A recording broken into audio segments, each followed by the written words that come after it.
Estamos de volta com sala de imprensa especial desta terça-feira, 21 de outubro de 2014. Nós estamos recebendo hoje aqui na TV Sudeste os representantes do Partido dos Trabalhadores, Arivaldo Santos Ribeiro, e também do PSDB, Marco Azevedo. Eles estão, no primeiro bloco, eles fizeram em apresentação as suas apresentações e também a defesa dos partidos que eles representam em Guarapari. O Partido dos Trabalhadores com a presidenta Dilma, candidata à reeleição, o PSDB com o candidato Aécio Neves, candidato à eleição a presidencial, que acontece no próximo domingo, dia 25. Nesse segundo bloco, nós teremos as perguntas dos jornalistas. Nós temos aí o Rodrigo Barbosa e o Antonino, e quem vai fazer a primeira pergunta é o Rodrigo Barbosa. Você pergunta para quem? Boa noite, Fabiano. Primeiro a todos os telespectadores da TV Sudeste. Bom, como eu posso fazer uma para cada um, vou fazer para o Ari primeiro, já que pela última vez quem estava falando era o Marcos Azevedo. O Ari, o PT deu seguimento, fez vários projetos sociais que foram significativos para o país, como Minha Casa Minha Vida, Bolsa Família, e várias coisas que precisam, não podem ser descartadas.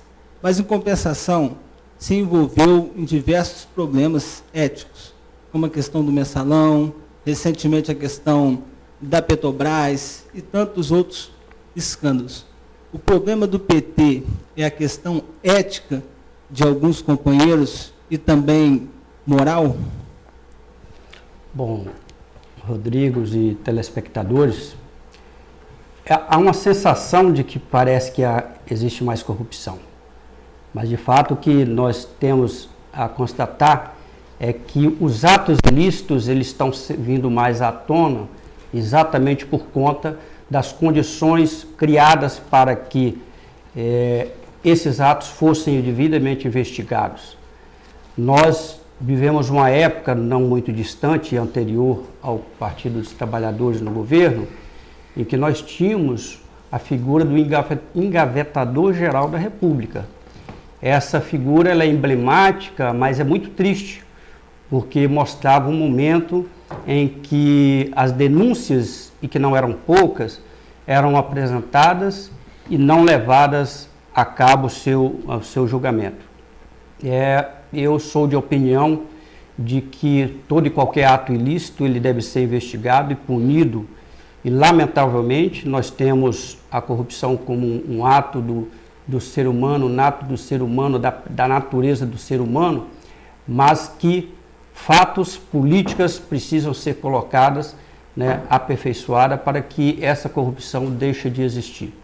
Eu acho que as reformas que têm que ser feitas no Brasil, e principalmente a reforma política, em que a barganha por cargos permite exatamente que o voto e a vontade da sociedade ela não seja totalmente contemplada por conta dos arranjos políticos que levam a esses atos de corrupção. O que nós podemos observar nos últimos anos é que as ações do governo federal para que houvesse julgamento e que houvesse punição, eles estão sendo colocadas em prática, e se nós fizermos um ranking dos principais escândalos existentes no Brasil, nós vamos ver que todos eles estão nos partidos da oposição, está aí a privataria tucana. Nós tivemos há pouco tempo a questão do propinoduto lá de São Paulo, daquele escândalo que envolveu o metrô de São Paulo. Tivemos o chamado mensalão mineiro, que foi a origem de todas essas influências do poderio econômico junto ao poder político, e que isso não foi devidamente julgado, porque nós vivíamos uma outra época em que as denúncias não eram devidamente investigadas. Então, eu acredito que o Brasil está vivendo um novo momento, e o Partido dos Trabalhadores tem dado a sua contribuição, apresentando à sociedade políticas públicas que tornam essa sociedade e esse governo mais transparente. Bom, agora a gente passa a palavra para Antonino Simões de Campos, Jornal Hora da Gente. Boa noite, Antonino. Boa noite, Fabiano. Boa noite a todos os telespectadores da TV Sudeste. E boa noite, Ari, representante do PT. Boa noite, Marcos Azevedo. Então, como a pergunta foi feita para o Ari, foi feita uma pergunta apimentada para o Ari, então vou fazer uma pergunta apimentada também para o Marcos Azevedo, do PSDB. Marcos, nós sabemos que isso comentado, e a imprensa também, quando entrou na política, ela pouco comentou-se a respeito também de Fernando Henrique Cardoso, quando ele vendeu as nossas teles, as usinas hidrelétricas, e várias empresas nossas, siderurgias. E, na realidade, você poderia me dizer aonde que o Fernando Henrique Cardoso colocou esse dinheiro?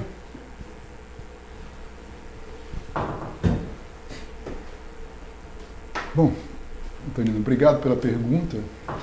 Eu acho que ela é importante para esclarecer um momento do Brasil. Nós tivemos, logo depois da Segunda Guerra Mundial, um crescimento do regime comunista, tivemos a questão da Guerra Fria, mas sempre tivemos uma disputa entre capitalismo e comunismo. E eu poderia devolver com uma outra pergunta. É função do Estado ser proprietário de empresas? O Estado é bom gestor? Você conhece algum lugar onde o Estado é bom gestor, melhor do que a iniciativa privada?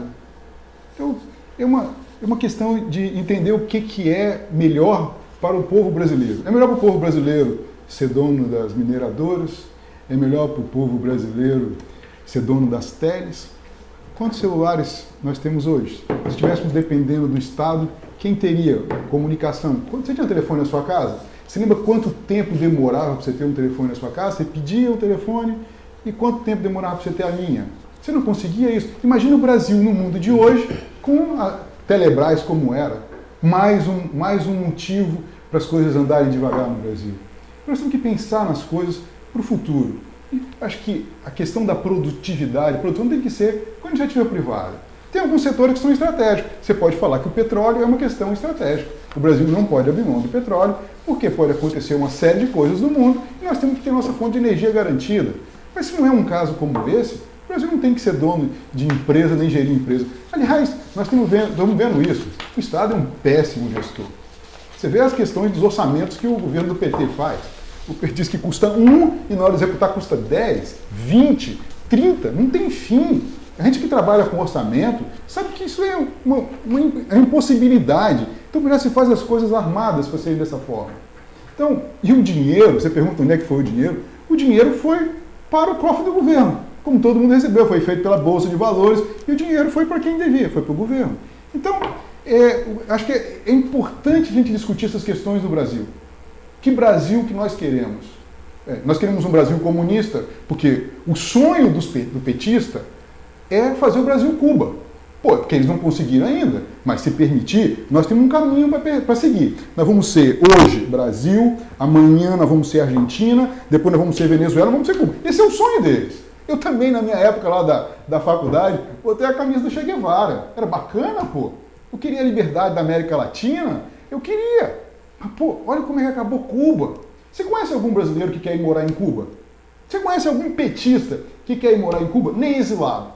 Mas você vê quantos brasileiros vão trabalhar nos Estados Unidos para lavar chão. Por quê? Porque as pessoas têm dentro de si o desejo de liberdade. Né? Ninguém quer ser controlado.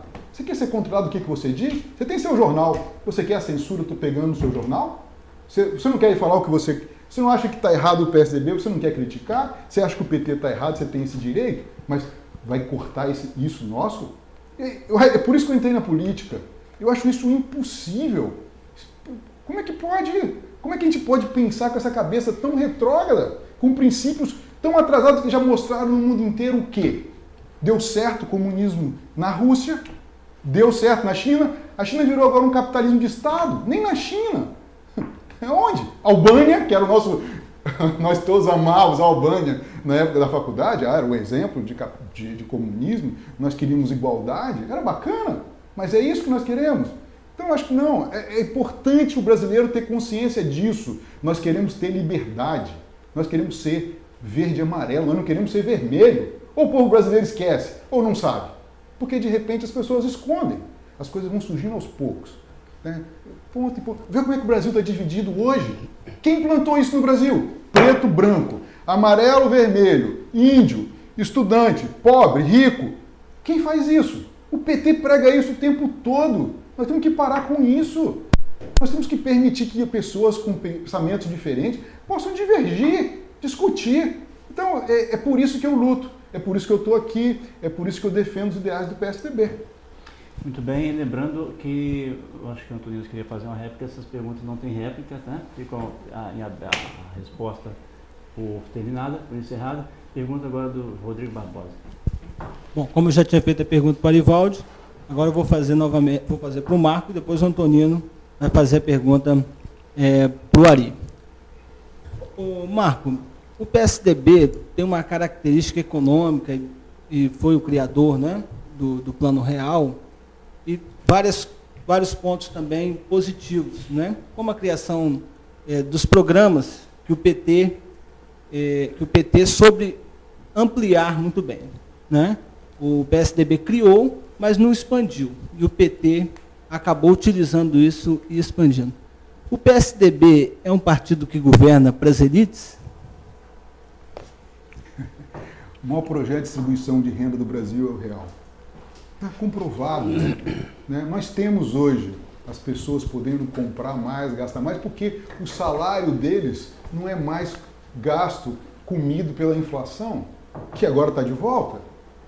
Então, o que é o PSDB? Não, o PSDB, às vezes, isso acontece na nossa casa. Às vezes nós temos que corrigir nosso filho, nós precisamos dar um remédio para ele que é amargo. Lembra o preço que nós pagamos para ter uma moeda. Quantos anos? Estou com 56 anos. Olha aí, desde os anos 70 nós estamos sem dinheiro no Brasil. Era cruzeiro real, cruzado. Quantos anos ficou dessa forma? Nós pagamos o preço. Quando fala-se de inflação, a inflação no final do governo Fernando Henrique chegou a 12%. Foi efeito Lula. Mais do que isso, nós pegamos a inflação a milhares por cento. Não é? Então, o que o PSDB fez naquilo lá, nós pagamos o preço. Na hora de crescer, tudo bem, o PT tem coisas boas e importantes. Você vê o Bolsa Família, que ele uniu, a presença do Lula na época foi importante. Eu lembro como o Fernando Henrique ficou feliz quando entregou a faixa para o Lula. Pô, ele ficou feliz, ele ficou muito mais feliz do que ele tivesse entregado para o Serra. Mas hoje ele está arrependido. Porque o PT tem um projeto de dominação de governo. O PT não quer sair nunca mais. O PT quer ficar lá para sempre. Não é assim. Nós precisamos, o Brasil precisa. A alternância de poder faz bem para a democracia. Se quem está agora nos assistindo não tem um motivo para votar no PSDB, pensa nisso. Nós precisamos mudar. Eles estão lá há muito tempo. Viciar a máquina. Olha a quantidade, fala-se de corrupção. Sempre aconteceu. Isso é um absurdo. Como é que nós podemos achar que corrupção é coisa inerente do ser humano? Isso é um absurdo. Como é que nós acharmos isso normal? Você vai pregar isso para o seu filho? É isso que você vai ensinar para ele? Roubar é normal, meu filho. Pode fazer.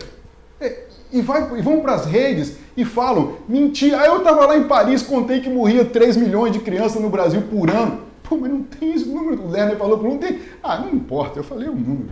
Pô, é assim que nós levamos, que é assim que nós pensamos a nossa política. Pô, nós precisamos recuperar nossos valores morais, éticos, como foi colocado. Pô, todo dia, agora, você não. Roubar é normal. O outro governo roubou, o outro vai roubar. Não! Se roubar, se do meu partido roubar, que ele seja julgado e preso. Teve um monte de processo durante o Fernando Henrique. Foi investigado, não se provou nada. Agora vai falar o que engavetador. Que o PT criou condições de investigação. Que condição que o PT criou? O PT confunde as coisas, né? Desde quando que presidente manda investigar alguma coisa? Quem investiga é a Procuradoria-Geral da República, quem investiga é a Polícia Federal. Esses poderes, a Polícia Federal é independente do presidente, ainda bem, porque nos países que o PT defende, ele não, é controlado pelo Maduro, é controlado pelo Evo Morales, Fidel Castro nem se fala que manda fuzilar um monte de gente. É isso que nós queremos? Não, acho que nós estamos bem representados dentro daquilo. O Aécio fez o trabalho que fez em Minas Gerais. Quando precisa corrigir, fazer as coisas acontecerem de uma forma ordeira, não vai ficar só procurando voto. Não é assim. Nós temos que ter princípios. O PT tinha ótimos princípios até entrar no poder. Não é? Tinha, olha quanta coisa. O PT era o dono da moralidade brasileira, entrou lá e fez isso. E aí o cara é preso por estar roubando. Nosso tempo já foi. O que ele fala? Ele levanta o braço e é aclamado como herói? Marcos, é isso? Marco, nosso tempo já foi sinalizado aqui pelo nosso doutor de mestre. Quero passar a pergunta para o Antonino fazer para o Arivaldo. É a última pergunta desse bloco. Bom, como eu fiz a pergunta para o Marcos, agora vou fazer a pergunta para o Ari. Ari, é lógico que você vai aproveitar o tempo também para poder elucidar o que o seu o concorrente, vamos dizer assim, o do outro partido falou. Mas eu gostaria de saber, assim, o que o governo federal, o governo da Dilma, o que ele fez em Guarapari? Bom, eu acho só, Berro, para poder estar esclarecendo, né, o que aconteceu e que a diferença entre o governo Partido dos Trabalhadores e o governo PSDB. Quando nós vimos a prioridade que é dada, eu acho que o exemplo mais emblemático que nós estamos vendo neste momento, na situação atual do Brasil, é a situação do abastecimento de água em São Paulo. Nós estamos vendo uma séria crise do abastecimento de água, onde nós tínhamos que a Sabesp, que é a empresa que é a concessionária daquele serviço lá no estado de São Paulo, ao invés de priorizar a política de abastecimento de água para prevenir essa escassez de água caótica que está levando ao estado, priorizou a distribuição de 4,2 bilhões a seus acionistas. Então isso coloca claro de que há um governo que prioriza exatamente o lucro, que prioriza exatamente a empresa, os empresários. E nós temos clareza de que os 100 bilhões de reais que foram arrecadados com a privataria tucana, com a privatização, ele não foi devidamente aplicado. Nós saímos do governo Fernando Henrique com um país endividado, subjugado ao interesse do Fundo Monetário Internacional, onde o Brasil tinha o reflexo de uma crise internacional com arroxo salarial, com desemprego, com inflação alta e com mais empréstimo ao FMI, e que somente no governo do Partido dos Trabalhadores, com o pagamento da dívida externa, nós podemos, como estamos passando agora, uma crise internacional, preservando o emprego, valorizando o salário mínimo, com a inflação controlada. Isso são formas diferentes de se atuar enquanto governo, e nós temos essa clareza de que os projetos são bastante diferentes. E para o eleitor de Guarapari, para o morador de Guarapari, faça uma reflexão, respondendo a sua pergunta, Antonino. Que obra vem à sua cabeça, realizada no governo dos tucanos há 12 anos atrás? Ao que eu saiba, nenhuma obra foi realizada. E nós podemos citar inúmeras obras, a começar ontem mesmo, dia 20, o governo Orly foi apresentar a realização de cerca de 30 milhões de investimentos do governo federal aqui em Guarapari. Mas para o cidadão guarapariense ter noção do investimento e da forma como o governo do Partido dos Trabalhadores tem se mostrado presente no seu dia a dia, a unidade de pronto atendimento é uma obra do governo federal, o SAMU 92 é investimento do recurso federal. Agora nós temos 12,8 milhões de recursos garantidos do Ministério da Saúde para a construção do hospital regional. Nós temos 34 milhões do Ministério do Turismo para investimento nas obras do canal de revitalização, que vai tornar Guarapari um impacto muito positivo para a questão do turismo. Nós tivemos 192 casas sendo inauguradas em Camurungi, 724 estão sendo licitadas para Santa Mônica, e ontem o prefeito Orly anunciou mais 400 casas que serão construídas no Machinda. Então são obras que de fato impactam a vida do trabalhador e que mostram de fato que o governo do Partido dos Trabalhadores é muito diferente, não só na preservação das oportunidades para a classe trabalhadora, mas principalmente nos investimentos na questão da saúde, da educação. E se nós formos olhar a questão da educação, por exemplo, quantos guaraparienses estão hoje nas universidades, no ensino superior, seja pelo FIES, seja pelo ProUni, porque esses investimentos foram realizados, coisas que não se deixaram. Nós temos uma escola técnica federal em Guarapari, quando nós demoramos 502 anos para construir 140 escolas técnicas. Em 12 anos do governo PT, nós já construímos quase 400 escolas técnicas e uma delas aqui no município de Guarapari. Então, são formas diferentes de atuar, onde se pensa em privatizar, que se queria privatizar a Petrobras. Parece que agora o PSDB está fazendo uma autocrítica, dizendo que a Petrobras nem tanto, mas antes até o nome já queria mudar, era Petrobras. Queriam privatizar o Banco do Brasil, Caixa Econômica, que são bancos financiadores da mobilidade social que o Brasil está alcançando, que são mais de 40 milhões de brasileiros que estão hoje na classe média, vindo das classes D e E, são mais de 30 milhões de brasileiros que deixaram a linha da pobreza e pela primeira vez o Brasil saiu do mapa da fome da ONU. Isso mostra a opção preferencial do governo do Partido dos Trabalhadores para preservar o emprego, preservar a renda, dar oportunidades àqueles que estavam sendo excluídos pelos governos anteriores do governo tucano. Bom, a gente encerra assim com as perguntas feitas pelos jornalistas Rodrigo Barbosa e Antônio Simão de Campos. A gente encerra esse bloco. No próximo bloco nós temos o confronto dos dois representantes que terão direito a fazer duas perguntas. O Marcos Azevedo faz duas perguntas para o Ari e o Ari também faz duas perguntas para o Marcos Azevedo, do PSDB. E para você que está nos assistindo, muito obrigado pelo carinho da sua audiência. Nós estamos ao vivo transmitindo este programa especial. Nós tivemos até pico de energia, né? Tão importante que é esse programa de hoje, né? Para esclarecer algumas coisas. Eles estão defendendo aqui os seus candidatos, recebendo agora aqui a notícia de que a nossa internet voltou. A gente estava transmitindo ao vivo, foi um pico de energia, parou, mas você pode, de repente, ter um amigo que não tem TV a cabo, ligar para eles, na página do Facebook, na página da TV Sudeste, tem um link lá para você clicar e assistir pela internet. A gente agradece aos internautas que sempre acompanham a nossa programação também. Então a gente vai para o terceiro e último bloco do programa, lembrando que as perguntas, as respostas não têm réplica nem tréplica, porque o tempo é bem maior, então os representantes ficam à vontade para defender suas ideias e responder, aliás, as suas perguntas. Daqui a pouco a gente volta com Sala de Imprensa Especial de hoje, 21 de outubro de 2014. Até já.